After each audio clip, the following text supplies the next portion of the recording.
Si Kuya Germs ay hindi lang po kilala bilang master showman, tumatak din po siya bilang isang komedyante o funny man. Sa walang tulugan ang madalas niyang kabatuan ng jokes ay si Shalala. At heto po ang ilang mga nakakatuwang banter ng master showman at ni Shalala.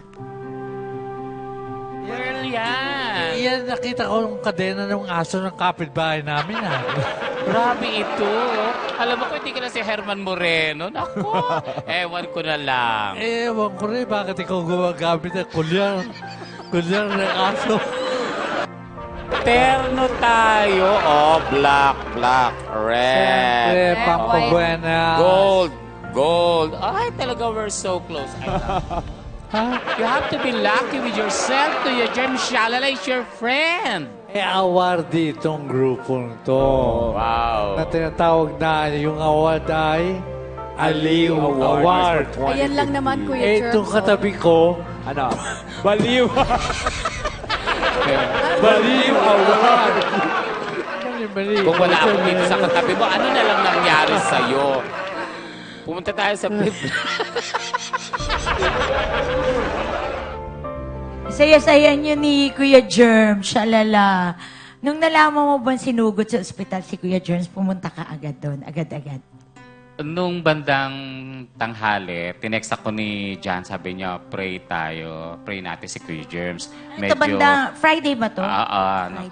Tapos, nung bandang gabi, kakausap ko siya, sinasabi ni John, punta na kayo dito. Pagdating ko doon, hindi ko ma-imagine.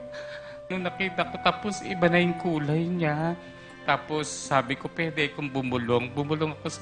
Sabi ko, James, sorry sa mga nagawa ko sa'yo. Sorry talaga. O kasi diba, parang nagkatampuhan yata kayo ni Kuya Germs.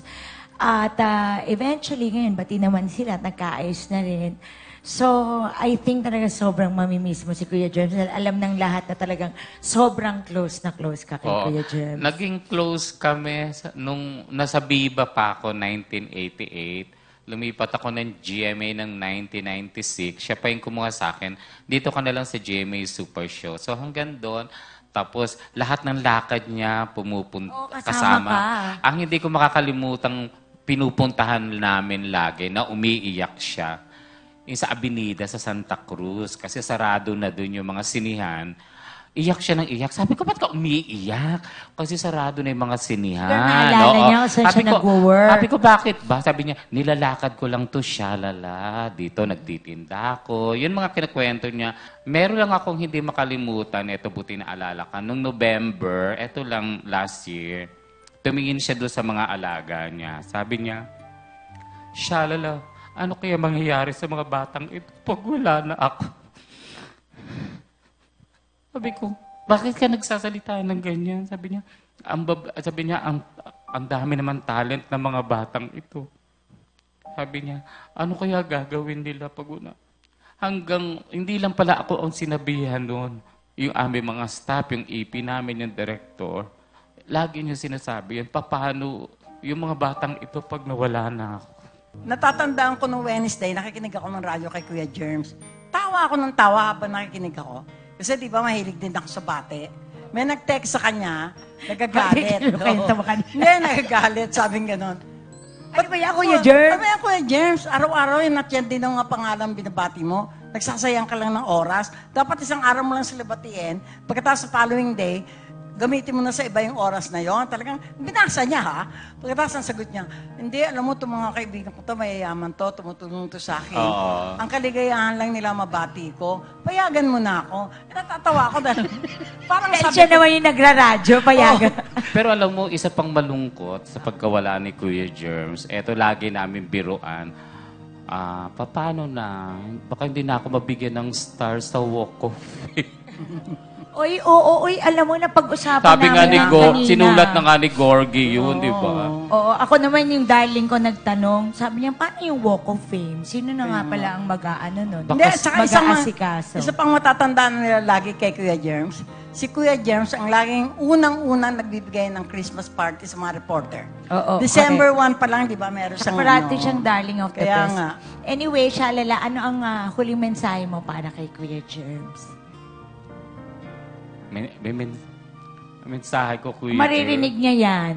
Kuya I'm sure na, Germs. nandito lang siya sa Wala ka bang paligid-ligid utang sa natin. kanya nung Wala naman. baka may no. utang ka, ha? Binigay Balik siya ka. sa akin noong December, binigyan niya akong 5,000. Oh, Taray ni Kuya palihim. Germs, ako nga Huwag mo daw, 500 lang huwag mo daw parati. gastahin. Ay, nagasta ko eh. Ah, okay. Oh, anyway, Kuya Germs, alam ko, nagtampo siya sa akin ng 1 taon nung lumipat ako sa 5. Pero, nung kinausap ko siya, sabi niya, hindi naman ako galit sa'yo, nagtampo lang ako kasi nasira yung team up namin. Tapos sabi ko, pasensya na kasi kailangan ko rin kumita. So, yun. So, tinanggap niya ako. Sabi ko, pwede pa ba ako rito? Sabi niya, bukas naman itong programa. Lalo-lalo na sa'yo. Sabi niya, and I'm sure pati GMA matutuwa pag nakita magkasama na. Tapos ngayon, Kuya James, nung nakita ko nga, sabi ko, Kuya James, hindi ko sinasabing, paano na ako? Kuya James,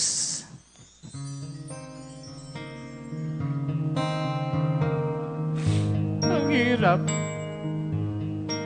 Siya yung tinuturing kong tatay, kapatid, kaibigan lahat. Pag may problema ako, Kuya Germs, puro Kuya Germs, nangungutang ako sa kanya dati.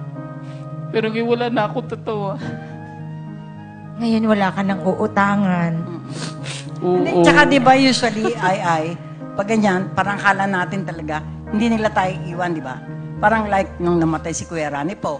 Parang forever ka na lang pagtatanggol. Oo, correct. Nung namatay si Rudy Fernandez, parang hindi mo matanggap.